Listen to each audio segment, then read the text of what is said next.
Isang grupo o isang guro arestado matapos halayin ang mga lalaking estudyante nito sa Cavite. 6 na biktima na iligtas ng PNP. Nasa Camp Crame ngayon si Allen Ibanez para sa buong detalye ng balitang yan. Allen?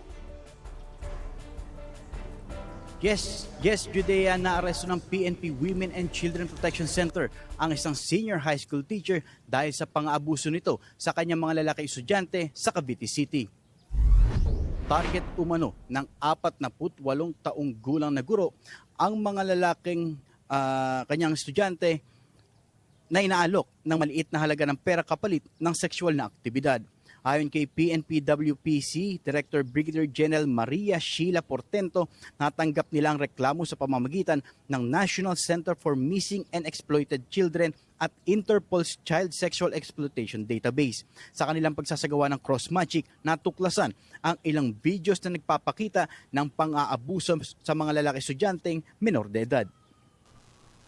So, nag-cross-match, nakita yung mga images na kung saan yun din yung ni-report ng NICNIC na na-upload doon sa ICSI. Nailigtas ng otoridad ang 6 na lalaking menor de edad na inaalok ng 100 hanggang 300 piso kapalit ng sexual na aktibidad na gagawin nila ng guro. Tawag dito, may mga images na si teacher tsaka si bata, parehong bata, grupo sila.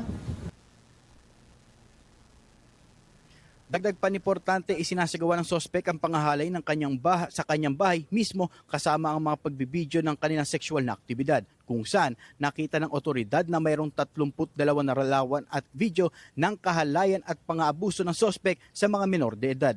Sa ngayon, nakakulong na ang guro at kakarapin ang kasong paglabag sa Republic Act No. 11930 o Anti-Online Sexual Abuse or Exploitation of Children, habang ang mga biktima naman ay dinala sa Department of Social Welfare and Development sa counseling dahil sa tinamong trauma sa kamay ng guro. Mula pa rin dito sa Campo Crame, ako si Allen Ibanez Ulat para sa GATV News Alert. Maraming salamat sa iyo, Allen Ibanez.